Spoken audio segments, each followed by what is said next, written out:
Pois é, o primeiro vídeo aqui do Futeboteco não é o que a gente esperava fazer. Não que eu não estivesse esperando essa notícia, mas a gente planejou um guia de transmissão para você saber onde acompanhar todos os campeonatos de 2021. Vai ficar bem interessante, o Felipão tá lá editando, a gente tirou um tempinho de folga, só ia voltar segunda-feira meio-dia quando vai sair esse vídeo. Mas aí a gente se depara com a notícia que o próprio Mauro César compartilhou nas suas redes sociais de que ele acaba, após longos 16 anos, deixar a ESPN Brasil. Isso surge como uma bomba, ainda que não é uma coisa que eu já não esperava. Já existiam vários sinais ao longo das últimas semanas que era o que ia acontecer, mas não deixa de ser uma notícia muito forte, né? 16 anos do Mauro na ESPN, foi ali que ele construiu o público macificamente onde ele tem. Eu sei que ele tem outros trabalhos importantíssimos que merecem tanto respeito quanto na ESPN, mas foi ali na ESPN que ele construiu o público massivo que ele tem, por conta da sua qualidade, por conta do espaço que aquela ESPN dava, deixou de dar ao longo dos últimos tempos. A gente vai comentar um pouquinho sobre isso, mas o Mauro é a ESPN e a ESPN é o Mauro. Essa separação é algo que a gente não imaginava acontecer, ainda que a ESPN já deixou de ser a ESPN há muito tempo, sabe? Vai ser estranho ligar na ESPN e saber que o Mauro não vai estar lá. Vai ser estranho. Eu confesso que nos últimos linhas de passe, quando eu não via o Mauro, eu já nem assistia mais. Com todo respeito a todo mundo que lá trabalha, porque tem outras pessoas que eu gosto bastante, tá? Mas eu acho que o Mauro é um cara necessário. É o cara que a gente quer ouvir a opinião dele sobre tudo. É um cara que construiu uma história ao longo da ESPN que fez com que isso acontecesse. O Mauro é o tipo do cara, vocês podem perceber. Ele tem um canal no YouTube, ele coloca o título que for. As pessoas aqui ficam quebrando a cabeça para título, o que eu posso colocar para chamar atenção? O Mauro não precisa fazer isso, ele mete um título longo, cheio de letra minúscula, não sei o que, não importa, dá audiência. Por quê? Porque é o Mauro. É o cara que vai falar. Entendeu? Então foda-se o que ele vai falar. A gente quer ouvir. Principalmente se for depois de uma análise de um jogo do Flamengo, né? Tipo, pô, é o cara que vai falar, o cara pra galera, né? Pra galera flamenguista que acompanha, é um cara que a galera sabe que é um cara que acompanha a fundo, é um cara que faz boas análises e tal. Ele construiu isso ao longo desses 16 anos. Então, queria falar um pouquinho sobre tudo isso. Eu me lembro do Mauro chegando na ESPN, lá em 2004, eu tinha 16 anos, eu não lembro necessariamente se era o primeiro programa, mas eu me lembro da primeira vez que eu vi o Mauro na TV. E eu já de cara me identifiquei porque vi ali na primeira... Nunca tinha visto o Mauro na minha vida, não sabia o que ele fazia, de onde ele veio. E era assim, aquela ESPN do Trajano, você se adicionavam personagens novos ali que a gente não fazia a menor ideia de onde tinha vindo. Mas a gente com o tempo via que tinha qualidade. E o Mauro não precisou ter tempo, não. No primeiro programa eu já vi, porque notei que ele tinha uma coisa que eu gostava muito e que era inerente daquela ESPN trajerista, que era a autenticidade. Ele metia o dedo na ferida, falava o que ele pensava, era enfático. E isso era uma coisa muito daquela ESPN. A gente ligava no Sport TV, por exemplo, que era o concorrente da época, era todo mundo muito em cima do muro e tal, e a ESPN não, era muito enfática, e o Mauro já de cara colaborou com isso, então de cara ali eu já me identifiquei com as análises dele. Depois, claro, teve a montagem de, para mim, o melhor programa da minha geração, que é o Bate-Bola Clássico. A gente já fez aqui programas que não existem mais sobre o Bate-Bola Clássico, vou deixar no card para vocês assistirem. A apresentação do João Carlos Albuquerque, o Canalha, Lúcio de Castro, um monstro de jornalista que comentava do Link do Rio, e em São Paulo, no próprio estúdio, o Paulo Vinícius Coelho, PVC, e o próprio Mauro, para mim, o melhor quarteto que já existiu. O próprio Mauro fez um post esses dias dizendo que foi o melhor programa que ele participou na ESPN. Um programa que foi desmontado de maneira abutre por João Paulo Mino, um cara que colaborou muito para a ESPN ter perdido a sua identidade ao longo desses últimos anos. Um cara que saiu da ESPN com total justiça e que, enfim, foi o cara das primeiras facadas, né, na antiga ESPN, que fez ela ir se deteriorando ao longo do tempo e se transformando numa coisa irreconhecível que se tornou ao longo de 2020 e aí rumo a 2021. Bom, esse programa foi o programa que me moldou como profissional e foi o programa que me fez querer seguir a carreira de jornalismo. Eu lembro que assistindo esse programa na hora do almoço eu pensava, peraí, o que eu preciso fazer da minha vida para estar lá sentado com esses caras? Às vezes eu conversava com os caras, velho, parecendo um louco, em voz alta como se eles pudessem me ouvir. Tamanho era o meu desejo de estar ali com eles. O que eu preciso fazer para estar ali? Foi ali que eu falei, vou fazer jornalismo. Eu fiz jornalismo no curso, eu descobri que eu não necessariamente preciso trabalhar com futebol, análise esportiva para ser feliz. Hoje eu trabalharia com 1000 outras vertentes jornalísticas, política, música, cidade, cultura, não importa, eu seria feliz, é uma profissão que eu me apaixonei de verdade por ela. Mas eu entrei ali para trabalhar com futebol, para trabalhar com esporte, muito influenciado por esse programa. E foi o que me deu força, cara. Porque eu não tinha, assim, eu não gosto de ficar falando disso, porque parece que a gente tá aqui, eu me esforcei pra caramba. Não, cara, cada um tem a sua história, parece um mimimi, mas não é. A questão é que eu não tinha condição para pagar uma faculdade na época, nem meus pais, e eu não tinha tido formação suficiente, eu tinha saído de uma escola pública muito defasada nos 2 últimos anos de ensino médio, que não tinha me dado substância suficiente para passar num vestibular de escola pública. Então, o meu processo era poder trabalhar, arrumar um emprego, trabalhar para poder pagar a faculdade. E foi isso que eu fiz, trabalhava num hospital bastante conhecido aqui da cidade de São Paulo. E no hospital eu lembro que lá todo mundo me achava louco, porque eu estava dentro de um puta hospital que dava oportunidade para muitas pessoas que já estão lá dentro crescerem lá nas áreas de saúde. E ganhar uma grana considerável na carreira, fazer carreiras longas. Era uma das poucas empresas que olhavam para essa carreira das pessoas e que formavam mesmo pessoas. Eram inúmeras as histórias que eu conhecia de pessoas que começaram como eu, como um simples office boy da empresa e cresceram a cargos, claro, tendo que estudar, fazendo faculdade e tudo mais, mas cresceram a cargos importantes dentro da empresa. Isso eu achava muito legal lá. Estou falando do Albert Einstein. Mas eu não, eu recusava tudo isso. Porque eu falava, gente, eu quero fazer isso, eu quero seguir meu sonho, eu quero ser jornalista esportivo. E ver o bate-bola na hora do almoço todo dia era o que me motivava. E acabaram com isso, né? Acabaram com isso ao longo do tempo, mas me formou. Me formou como profissional, o que eu gostaria de ser, o que eu gostaria de atingir. Lembro que as pessoas que ajudaram também a formar aqui o Futeboteco, o Renan e o Diego, que foram as primeiras pessoas que eu conheci aqui do canal, na faculdade de jornalismo, eram pessoas também formadas pela ESPN. O Diegão, a primeira coisa que a gente conversou foi sobre a ESPN. Ele vai se lembrar disso. Sei lá, no primeiro ou no segundo dia da faculdade, no intervalo, chamei ele para conversar e a gente falou disso. E ali eu descobri que não era só eu que era influenciado por isso. Existiam outras pessoas que estavam ali também, estudando, querendo participar daquele bate-bola. E ao longo do tempo a ESPN foi se modificando, depois da saída do Trajano, a entrada do Paulo Mino, foi se transformando numa coisa completamente diferente. A gente foi vendo que o Mauro foi se sentindo cada vez mais desconfortável dentro daquilo ali, como ele mesmo citou no post do Instagram dele, que vai estar no link aqui na descrição e no comentário fixado, que eu convido todo mundo a ler. É super importante aproveitar e seguir lá o Mauro no Instagram e tudo mais, curtir o post dele, não custa nada. Se você já não curtiu, se você já não seguiu. E ali eu pensei, falei, cara, cada vez o Mauro tá mais desconfortável. Me lembro que, ainda na época trajanista, o momento que o Mauro, na minha opinião, ele virou a chave, assim, ele se tornou o cara que ele é hoje, a força que ele tem, foi na cobertura que ele fez na Copa de 2014.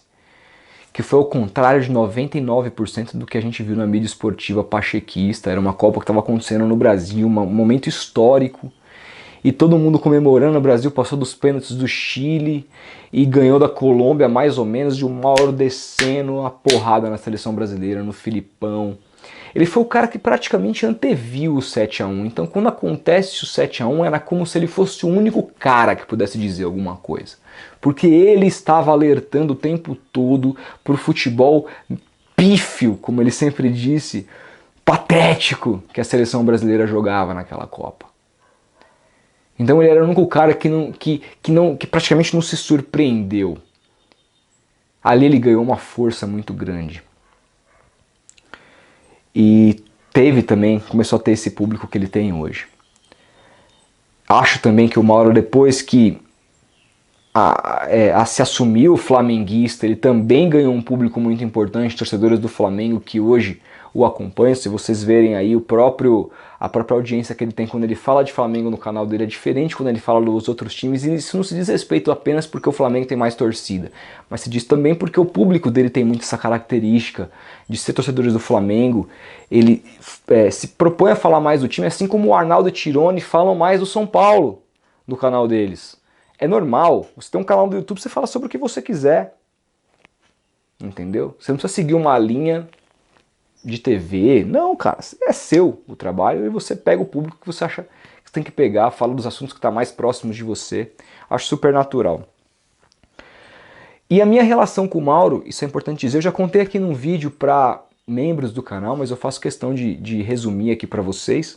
A minha relação com o Mauro começou muito torta. Eu já era fã do Mauro e eu gravei um vídeo muito injusto, que foi analisando uma briga, uma treta, uma discussão, na verdade, entre o Mauro e o Jean Oddi no linha de passe em 2019. Que eu dava total razão por o Jean naquela discussão, mas eu errei muito a mão no vídeo. Errei tanto a mão no vídeo que eu gravei um vídeo subsequente no dia seguinte, fazendo uma série de ressalvas.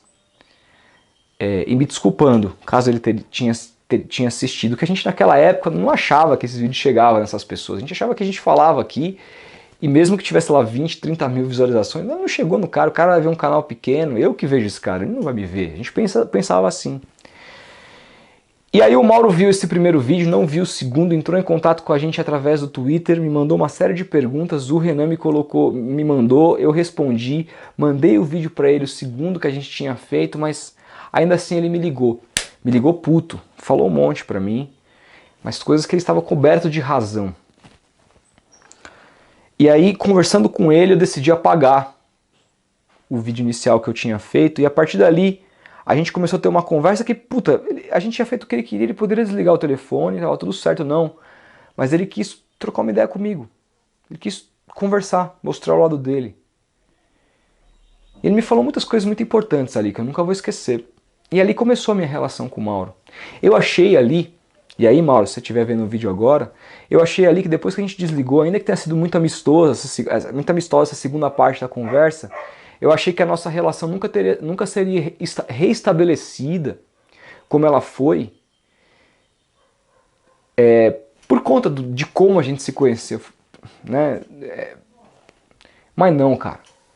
Depois disso, o Mauro atendeu a gente de maneira muito legal todas as vezes, e assim, o Mauro foi importante, coisas que a gente não precisa abrir aqui, mas para conteúdos que a gente fez no canal, e que ele não ganhou nada, ele não precisaria ter ajudado a gente a fazer.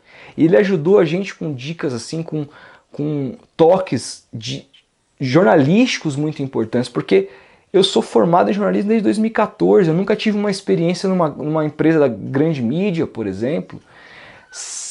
Sinto que preciso cada vez mais melhorar jornalisticamente sobre vários aspectos, às vezes erro, e é normal. Mesmo um cara com anos, décadas de profissão erra. Mas eu tento sempre aprender, e o Mauro é esse espelho para mim. É um cara que sempre que eu peço alguma coisa, peço um toque, é um cara que generosamente me ajuda demais. É um cara que eu considero hoje como amigo. Eu sei que se eu mandar uma mensagem para ele e falar, Mauro, eu tenho essa dúvida aqui, cara, me ajuda. Ele não só vai me responder uma mensagem, ele vai me ligar, cara. Ele vai me ligar e vai falar, Rodolfo, tá aqui a minha opinião. Quantos caras fazem isso? Quantos caras fazem isso? Então, além do Mauro ser um monstro de jornalista, para mim, o melhor comentarista da minha geração, ele não é o melhor em tudo que ele faz. Não é o melhor em tudo que ele faz na área de comentários e tal, porque é muito ampla. Mas no conjunto da obra, para mim, ele é o melhor da minha geração. E o cara me liga hoje. Para mim falar, cara, não, está errado, está certo, é isso mesmo, vai por aqui, vai por ali. Então, muita gente conhece esse Mauro, que é o cara ranzinza, puto, que é o cara que eu conhecia também, mas não sabe como que é o cara atrás das câmeras. Entendeu? Então, eu preciso agradecer esse cara por tudo que ele fez ao longo desses 16 anos que me formaram como profissional. Tenho certeza que se não fosse o trampo dele, eu não sei se eu estaria aqui, cara, se esse Futeboteco existiria. Então, a série desse cara da ESPN, embora ele tenha uma série de outras coisas para se acompanharem, o posse de bola, que eu não perco as colunas dele no UOL, na Gazeta do Povo, infelizmente não tá mais na Rádio Bandeirantes, mas era outra coisa que eu acompanhava também, o próprio canal dele no YouTube, tantas outras coisas que ele faz. É um símbolo a série dele da ESPN, porque a quebra final, eu fiz um vídeo aqui quando rolou aquelas demissões absurdas da ESPN, vocês vão lembrar. E ali eu falava, a ESPN acabou. Lembra quando mandaram o Arnaldo, o Tirone, o João Carlos Albuquerque embora? Gravei um vídeo aqui. E ficaram com o Jorge Nicola, por exemplo. Lembra disso aí? E hoje assim, o fio de cabelo que restava da ESPN antiga era o Mauro César. Acabou. Como vai ser uma transmissão de campeonato inglês com Paulo Andrade e o Mauro César não vai estar, cara? Que isso, bicho? Como é que a gente vai assistir a Premier League do mesmo jeito? Como é que a gente vai assistir a Premier League do mesmo jeito, cara? Agora? Então, assim, por mais que a ESPN já tenha ido pro espaço há muito tempo, é um baque foda pra quem acompanha, pra quem gosta disso, sempre gostou. Tô muito chateado, cara, tô muito triste. E muitas pessoas, por que ele saiu? Eu sei que eu tô falando um monte de coisa aqui, muito mais pessoal, que me moldou, mas... Bom, a ESPN basicamente, ele explica isso no post também, mas a ESPN praticamente exigiu uma exclusividade de todo mundo que lá estava. Por isso que o Benjamin saiu. O Benjamin não poderia fazer o Arena SBT, por exemplo, que ele faz. Você não pode fazer nada além de trabalhar na ESPN. Você não pode ter um canal do YouTube, você não pode ter coluna em site, você não pode ter nada. Você vai ficar focado na ESPN. Simples ali, na Disney. Eles vão pretendem criar um conteúdo de internet também, tudo mais.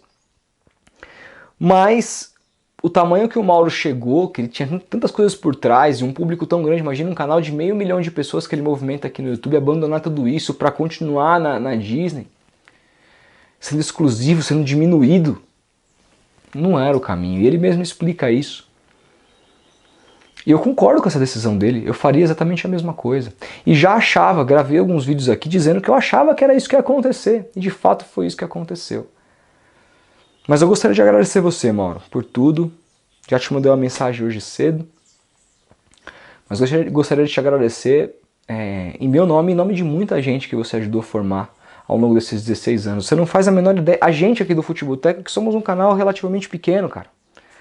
Muitas pessoas mandam mensagens pra gente que falam, pô, quero fazer jornalismo por causa de vocês. Imagina você, bicho, em 16 anos, numa emissora que atinge níveis de audiência muito maiores do que o meu canal aqui.